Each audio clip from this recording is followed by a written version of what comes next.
ಈಗಾಗಲೇ ರೇಣುಕಾಸ್ವಾಮಿ ಕೊಲೆ ಕೇಸ್ಗೆ ಸಂಬಂಧಪಟ್ಟಂತೆ ಆರೋಪಿಗಳ ವಿರುದ್ಧ 3991 ಪುಟಗಳ ಪ್ರಾಥಮಿಕ ಚಾರ್ಜ್ ಶೀಟ್ ಅನ್ನು ಸಲ್ಲಿಕೆ ಮಾಡಲಾಗಿದೆ. ಜೊತೆಗೆ ಈ ಚಾರ್ಜ್ ಶೀಟ್ ಸಲ್ಲಿಕೆ ಆದ ಬಳಿಕ ಮುಂದೇನಾಗುತ್ತೆ, ಹಾಗಾದ್ರೆ ಈ ಕೇಸನ್ನ ಸದ್ಯಕ್ಕೆ ಸೆಷನ್ ಕೋರ್ಟ್ಗೆ ವರ್ಗಾವಣೆ ಮಾಡಿದ್ದಾರೆ. ಸೆಷನ್ ಕೋರ್ಟ್ನಲ್ಲಿ ಮುಂದಿನ ವಾದ ವಿವಾದಗಳು ನಡೀತಾ ಹೋಗುತ್ತೆ.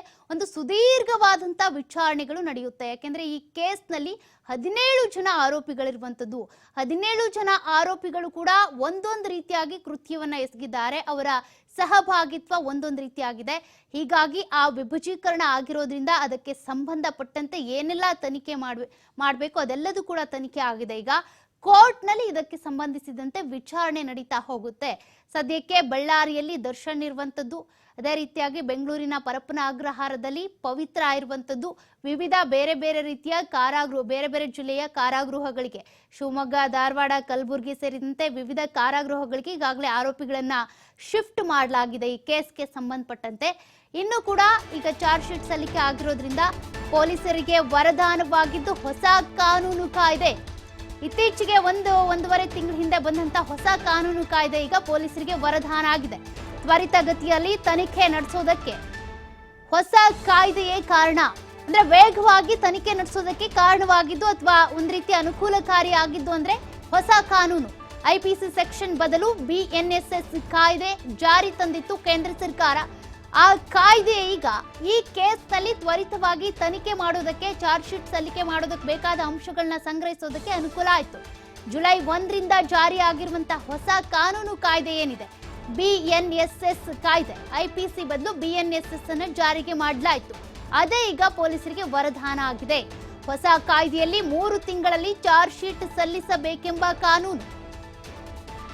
ಇಲ್ಲಿವರೆಗೂ ಕೂಡ ಇಷ್ಟು ಸಮಯವನ್ನ ತೆಗೆದುಕೊಂಡು ಚಾರ್ಜ್ ಶೀಟ್ ಅನ್ನ ಸಲ್ಲಿಕೆ ಮಾಡಿದ್ರಲ್ಲ, ಅದಕ್ಕೆ ಕಾರಣವೇ ಪೊಲೀಸರಿಗೆ ಈ ಹೊಸ ಕಾನೂನು ಕಾಯ್ದೆ. ಹೊಸ ಕಾನೂನು ಕಾಯ್ದೆಯ ಪ್ರಕಾರ ಚಾರ್ಜ್ ಶೀಟ್ ಸಲ್ಲಿಕೆ ಮಾಡೋದಕ್ಕೆ ಅಥವಾ ಈ ಒಂದು ಚಾರ್ಜ್ ಶೀಟ್ ಅನ್ನ ಸಲ್ಲಿಕೆ ಮಾಡೋದಕ್ಕೆ ಬೇಕಾಗಿರುವಂತ ಸಮಯ ಇಂತಿಷ್ಟು ಅಂತ ಇರುತ್ತಲ್ಲ, ಈ ಹೊಸ ಕಾನೂನನ್ನ ಕಾಯ್ದೆಯನ್ನ ಜಾರಿಗೆ ತಂದಂತಹ ಸಂದರ್ಭದಲ್ಲಿ ಅದು ಕೂಡ ವರದಾನವಾಯಿತು. 3 ತಿಂಗಳಲ್ಲಿ ಚಾರ್ಜ್ ಶೀಟ್ ಸಲ್ಲಿಕೆ ಮಾಡಬೇಕು.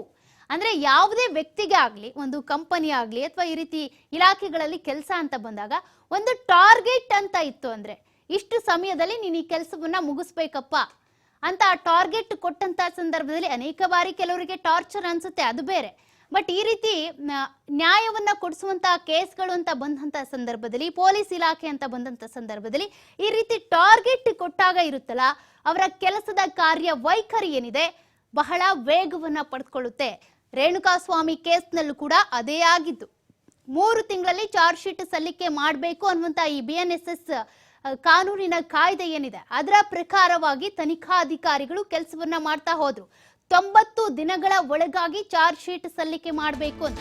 ಹಾಗಾಗಿ ತ್ವರಿತವಾಗಿ ತನಿಖೆ ಆಯ್ತು. ಪವಿತ್ರ ಗೌಡ ಸುಂದರ ಫೋಟೋಗಳನ್ನ ನೋಡಿ ರೇಣುಕಾಸ್ವಾಮಿ ಮೆಸೇಜ್ ಮಾಡಿದ್ದ. ಈ ಕೊಲೆಯ ಪ್ರಮುಖ ಮೋಟಿವ್ ಇಲ್ಲಿದೆ ನೋಡಿ. ರೇಣುಕಾಸ್ವಾಮಿ ಪವಿತ್ರ ಗೌಡಳ ಫೋಟೋ ನೋಡಿ ಅಶ್ಲೀಲವಾಗಿ ಮೆಸೇಜ್ ಮಾಡಿದ್ದ. ಆಕೆಯ ಫೋಟೋವನ್ನ ನೋಡ್ತಾ ಇದ್ದ. ಇನ್ಸ್ಟಾಗ್ರಾಮ್, ಫೇಸ್ಬುಕ್ ಹೀಗೆ ಎಲ್ಲ ಕಡೆ ಕೂಡ ಸಾರ್ವಜನಿಕವಾಗಿ ಫೋಟೋಗಳು ಪೋಸ್ಟ್ ಮಾಡಿರ್ತಾರೆ. ಆತ ನೋಡಿ ಸುಮ್ಮನಿರ್ಲಿಲ್ಲ. ಫೆಬ್ರವರಿಯಿಂದ ಪವಿತ್ರಾಗೆ ರೇಣುಕಾಸ್ವಾಮಿ ನಿರಂತರವಾಗಿ ಮೆಸೇಜ್ ಮಾಡ್ತಾ ಇದ್ದ. ಕಂಟಿನ್ಯೂಸ್ ಆಗಿ ಚಾಟಿಂಗ್ ಮಾಡ್ತಿದ್ದ. ಜೊತೆಗೆ ಅಶ್ಲೀಲವಾಗಿ ಫೋಟೋಗಳನ್ನು ಕಳಿಸ್ತಾ ಇದ್ದ. ಇಬ್ಬರ ನಡುವಿನ ಮೆಸೇಜ್ ಅನ್ನ ಚಾರ್ಜ್ ಶೀಟ್ ನಲ್ಲಿ ಉಲ್ಲೇಖ ಮಾಡಲಾಗಿದೆ. ಅಂದ್ರೆ ಚಾರ್ಜ್ ಶೀಟ್ ನಲ್ಲಿ ರೇಣುಕಾಸ್ವಾಮಿ ಕೊಲೆ ಕೇಸ್ಗೆ ಸಂಬಂಧಪಟ್ಟಂತೆ ಪವಿತ್ರ ಮತ್ತು ರೇಣುಕಾಸ್ವಾಮಿಯ ಕಾನ್ವರ್ಸೇಷನ್ ಏನಿತ್ತು, ಯಾಕೆ ಕೊಲೆ ಆಯ್ತು, ಮೋಟಿವ್ ಏನು, ಅದನ್ನ ನೋಡ್ತಾ ಹೋಗೋದಾದ್ರೆ ಪವಿತ್ರ ಗೌಡ ಏನಿದ್ದಾಳೆ ಆಕೆ ಮಾಡೆಲ್ ರೀತಿಯ ಕೆಲಸ ಮಾಡ್ತಾ ಇದ್ಲು, ಮೇಕಪ್ ಆರ್ಟಿಸ್ಟ್, ಜೊತೆಗೆ ಅನೇಕ ಕೆಲಸಗಳು ಮಾಡ್ಕೊಂಡಿರ್ತಾ ಇದ್ಲು. ಫೋಟೋಗಳು ಅಂತ ಬಂದಾಗ ಅಟ್ರಾಕ್ಟಿವ್ ಆಗಿರುವಂತ ಫೋಟೋಗಳನ್ನ ಪೋಸ್ಟ್ ಮಾಡ್ತಾ ಇದ್ಲು. ಆ ಫೋಟೋಗಳನ್ನ ನೋಡಿದಂತ ರೇಣುಕಾಸ್ವಾಮಿ ಸುಮ್ಮನೆ ಇರ್ತಿರ್ಲಿಲ್ಲ. ಅಶ್ಲೀಲವಾಗಿ ಮೆಸೇಜ್ ಮಾಡ್ತಾ ಇದ್ದ, ಅಶ್ಲೀಲವಾದಂತ ಫೋಟೋಗಳನ್ನು ಕಳಿಸ್ತಾ ಇದ್ದ. ಅದನ್ನೇ ಇಟ್ಕೊಂಡು ಈ ಮೋಟಿವ್ ನಡೆದಿದೆ. ಅಂದ್ರೆ ಈ ಕೊಲೆ ನಡೆಯೋದಕ್ಕೆ ಈ ಮೋಟಿವೇ ಇದು. ಈ ರೀತಿಯಾಗಿ ಅಶ್ಲೀಲವಾಗಿ ಮೆಸೇಜ್ ಮಾಡ್ತಿದ್ದಾನೆ ಅಂತ ಪವಿತ್ರ ಗೌಡ ಪವನ್ ಕೇಳಿದ್ದು, ಪವನ್ ದರ್ಶನ್ ಕೇಳಿದ್ದು. ಅದಾದ ಬಳಿಕ ಪಟ್ಟಣಗೆರೆ ಶೆಡ್ಡು, ಕಿಡ್ನಾಪು, ಕೊಲೆ ಇದೆಲ್ಲ ಆಗಿತ್ತು. ಇದಕ್ಕೆ ಸಂಬಂಧಪಟ್ಟಂತೆ ಚಾರ್ಜ್ ಶೀಟ್ ನಲ್ಲಿ ಈಗ ಉಲ್ಲೇಖ ಆಗಿದೆ. ಅಂದ್ರೆ ರೇಣುಕಾಸ್ವಾಮಿ ಫೆಬ್ರವರಿಯಿಂದ ಕೂಡ ಪವಿತ್ರ ಗೌಡಳಿಗೆ ಮೆಸೇಜ್ ಮಾಡ್ತಾ ಇದ್ದ, ಅಶ್ಲೀಲವಾದಂತ ಫೋಟೋ ಕಳಿಸ್ತಾ ಇದ್ದ ಅಂತ. ಅದ್ರ ಬಗ್ಗೆ ಕೂಡ ಈಗ ಉಲ್ಲೇಖ ಆಗಿದೆ. ಅಂದ್ರೆ ರೇಣುಕಾಸ್ವಾಮಿ ಮೊಬೈಲ್ ಕೊನೆಗೂ ಕೂಡ ಸಿಗ್ಲಿಲ್ಲ. ಇವರು ಎಲ್ಲೋ ರಾಜಕಾಲುವೆಯಲ್ಲಿ ಮೊಬೈಲನ್ನು ಮೋರಿಯಲ್ಲಿ ಎಸ್ದು ಬಿಟ್ರು ಈ ಆರೋಪಿಗಳು. ಮೊಬೈಲ್ ಸಿಗ್ಲಿಲ್ಲ. ಹಾಗಾಗಿ ಇದಕ್ಕೆ ಸಂಬಂಧಪಟ್ಟಂತೆ ನಕಲಿ ಸಿಮ್ ಒಂದನ್ನು, ಅದೇ ನಂಬರಲ್ಲಿ ನಕಲಿ ಸಿಮ್ ಅನ್ನ ಖರೀದಿ ಮಾಡಿ ಇನ್ಸ್ಟಾಗ್ರಾಮ್ ಅಕೌಂಟ್ ಕ್ರಿಯೇಟ್ ಮಾಡಿಕೊಂಡು ಅದಾದ ಬಳಿಕ ಇನ್ಸ್ಟಾಗ್ರಾಮ್ ಅವ್ರಿಗೂ ಕೂಡ ಒಂದು ಪತ್ರವನ್ನ ಬರೆದಿದ್ರು. ನಮಗೆ ಈ ಕೊಲೆ ಕೇಸ್ಗೆ ಸಂಬಂಧಪಟ್ಟಂತೆ ಒಂದಷ್ಟು ಈ ಅಕೌಂಟ್ನಲ್ಲಿ ಯಾರ್ಯಾರಿಗೆ ಏನು ಮೆಸೇಜ್ ಮಾಡಿದ್ದಾರೆ ಅದ್ರ ಬಗ್ಗೆ ಗೊತ್ತಾಗಬೇಕು ಅಂತ. ಅದಾದ ಬಳಿಕ ಅದಕ್ಕೆ ಸಂಬಂಧಿಸಿದಂತೆ ವರದಿ ಕೂಡ ಸಿಕ್ತು. ಇನ್ಸ್ಟಾಗ್ರಾಮ್ ವತಿಯಿಂದ ಸಪೋರ್ಟ್ ಕೂಡ ಸಿಕ್ತು. ಯಾವ ರೀತಿಯಾಗಿ ಮೆಸೇಜ್ ಮಾಡ್ತಾ ಇದ್ದ ರೇಣುಕಾಸ್ವಾಮಿ ಅದ್ರ ಬಗ್ಗೆ ಕೂಡ ಉಲ್ಲೇಖವನ್ನ ಮಾಡಿದ್ದಾರೆ ಈ ಚಾರ್ಜ್ ಶೀಟ್ನಲ್ಲಿ. ಆತ ಕೆಟ್ಟದಾಗಿ ಮೆಸೇಜ್ ಮಾಡಿದ್ದಕ್ಕೆ, ಅಶ್ಲೀಲವಾದಂಥ ಫೋಟೋ ಕಳಿಸಿದ್ದಕ್ಕೆ ಪವಿತ್ರ ಗೌಡ ಏನಿದ್ದಾರೆ ದರ್ಶನ್ ಮತ್ತೆ ಪವನ್ ಬಳಿ ಇದ್ರ ಬಗ್ಗೆ ಹೇಳ್ಕೊಂಡಿದ್ದಾರೆ. ಅದಾದ ಬಳಿಕನೇ ಈ ಕೊಲೆಗೆ ಮೋಟಿವೇ ಇದು ಅಂತ. ಇದಕ್ಕೆ ಸಂಬಂಧಿಸಿದಂತೆ ಈಗ ಈ ಚಾರ್ಜ್ ಶೀಟ್ ಪ್ರಾಥಮಿಕವಾಗಿ ಸಲ್ಲಿಕೆ ಆಗಿರುವಂಥ ಚಾರ್ಜ್ ಶೀಟ್ ನಲ್ಲಿ ಉಲ್ಲೇಖ ಮಾಡಿದ್ದಾರೆ. ಫೆಬ್ರವರಿಯಿಂದ ಪವಿತ್ರ ಗೌಡಗೆ ರೇಣುಕಾಸ್ವಾಮಿ ಮೆಸೇಜ್ ಮಾಡ್ತಾ ಇದ್ದ, ಇಬ್ಬರ ನಡುವಿನ ಕಾನ್ವರ್ಸೇಷನ್ ಏನಿತ್ತು, ಯಾರಿಗೆ ಏನ್ ಫೋಟೋ ಕಳಿಸ್ತಾ ಇದ್ರು, ಏನ್ ಕಮೆಂಟ್ ಹಾಕ್ತಾ ಇದ್ರು, ಆ ಕಮೆಂಟ್ಗೆ ಇವ್ರು ಹೇಗೆ ರಿಪ್ಲೈ ಮಾಡಿದ್ರು, ಅದೆಲ್ಲದಕ್ಕೂ ಸಂಬಂಧಪಟ್ಟಂತೆ ಇನ್ಸ್ಟಾಗ್ರಾಮ್ ಇಂದ ಕೂಡ ಒಂದಷ್ಟು ಮಾಹಿತಿಯನ್ನ ಪಡ್ಕೊಂಡಿದ್ದಾರೆ. ಅಂದ್ರೆ ಈಗಾಗಲೇ ಒಂದಷ್ಟು ಡೇಟಾ ರಿಟ್ರೀವ್ ಆಗಿದೆ. ಜೊತೆಗೆ ಇನ್ಸ್ಟಾಗ್ರಾಮ್ ಖಾತೆಯಿಂದ ಯಾರಿಗೆ ಏನೇನು ಮೆಸೇಜ್ ಮಾಡಿದ್ರು ಅಂತ ರೇಣುಕಾಸ್ವಾಮಿ ಮತ್ತೆ ಪವಿತ್ರ ಗೌಡ ಮಧ್ಯೆ ಇದ್ದಂತ ಕಾನ್ವರ್ಸೇಷನ್ ಬಗ್ಗೆ ಕೂಡ ಪೊಲೀಸರು ಮಾಹಿತಿಯನ್ನ ಪಡ್ಕೊಂಡು ಆ ಚಾರ್ಜ್ ಶೀಟ್ ನಲ್ಲಿ ಇದ್ರ ಬಗ್ಗೆ ಕೂಡ ಉಲ್ಲೇಖ ಮಾಡಿದ್ದಾರೆ. ಅಂದ್ರೆ ಇವತ್ತು ಈ ಚಾರ್ಜ್ ಶೀಟ್ ಸಲ್ಲಿಕೆ ಆದ ಬಳಿಕ ಅನೇಕ ಅಂಶಗಳು ಈಗ ಗೊತ್ತಾದವು. ಕೆಲವರಿಗೆ ಇತ್ತು ರೇಣುಕಾಸ್ವಾಮಿ ಆ ರೀತಿ ಮೆಸೇಜ್ ಮಾಡಿದ್ದಾನ, ಸಾಧ್ಯವೇ ಇಲ್ಲ ಅಂತ. ಇನ್ನು ಕೆಲವರು ರೇಣುಕಾಸ್ವಾಮಿ ವಕಾಲತ್ತು ವಹಿಸ್ತಾ ಇದ್ರು. ಆದ್ರೆ ರೇಣುಕಾಸ್ವಾಮಿ ಆ ತರ ಮಾಡಿದ್ದು ನಿಜ ಅನ್ನೋದು ಈಗ ಚಾರ್ಜ್ ಶೀಟ್ ನಲ್ಲಿ ಉಲ್ಲೇಖ ಆದ ಬಳಿಕ ಸದ್ಯಕ್ಕೆ ಎಲ್ರಿಗೂ ಕೂಡ ಕ್ಲಾರಿಫಿಕೇಶನ್ ಸಿಕ್ಕಿದೆ ಅಂತ ಅನ್ಕೋತೀನಿ. ಇನ್ ಜೊತೆಗೆ ರೇಣುಕಾಸ್ವಾಮಿದು ಉಲ್ಲೇಖ ಆಯ್ತು, ಮತ್ತೆ ಪವಿತ್ರ ಗೌಡಳ ಹತ್ಯೆಗೆ ಅಂದ್ರೆ ಯಾವ ರೀತಿ ಹತ್ಯೆಗೆ ಅವಳು ಪ್ರಯತ್ನ ಪಟ್ಲು ಅಥವಾ ಹಲ್ಲೆ ಮಾಡಿದ್ಲು ಅದ್ರ ಬಗ್ಗೆ ಕೂಡ ಉಲ್ಲೇಖ ಆಗಿದ್ದಾಯ್ತು. ಮತ್ತೆ ರೇಣುಕಾಸ್ವಾಮಿ ಆ ಪಟ್ಟಣಗೆರೆ ಶೆಡ್ ನಲ್ಲಿ ಮಂಡಿಯೂರಿ ಕೂತಂತ ಫೋಟೋ ಕೂಡ ಈಗ ಇದರಲ್ಲಿ ಉಲ್ಲೇಖ ಆಗಿದೆ. ಒಂದಷ್ಟು ಹೊಸ ಅಂಶಗಳು ಇದರಲ್ಲಿ ಸಿಕ್ಕಿದಾವೆ. ಅಂದ್ರೆ ಈ ಕೇಸ್ಗೆ ಸಂಬಂಧಪಟ್ಟಂತೆ ಇನ್ನೂ ಕೂಡ ಬಹಿರಂಗ ಆಗದೆ ಇರುವಂತ ಕೆಲವೊಂದು ಅಂಶಗಳೇನಿದ್ವು ಈಗ ಚಾರ್ಜ್ ಶೀಟ್ ಸಲ್ಲಿಕೆ ಆದ ಬಳಿಕ ಆ ಅಂಶಗಳು ಕೂಡ ಈಗ ಹೊರಬಿದ್ದಿದ್ದಾವೆ. ಅಂದ್ರೆ ಏನೇನ್ ಉಲ್ಲೇಖ ಮಾಡಿದ್ದಾರೆ ಚಾರ್ಜ್ ಶೀಟ್ ನಲ್ಲಿ, ರೇಣುಕಾಸ್ವಾಮಿಗೆ ಸಂಬಂಧಪಟ್ಟಂತೆ ಏನು ಉಲ್ಲೇಖ ಆಗಿದೆ, A1 ಆರೋಪಿ ಪವಿತ್ರ ಗೌಡಳಿಗೆ ಸಂಬಂಧಪಟ್ಟಂತೆ ಏನು ಉಲ್ಲೇಖ ಆಗಿದೆ, ದರ್ಶನ್ಗೆ ಸಂಬಂಧಪಟ್ಟಂತೆ ಏನು ಉಲ್ಲೇಖ ಆಗಿದೆ ಅಂತ.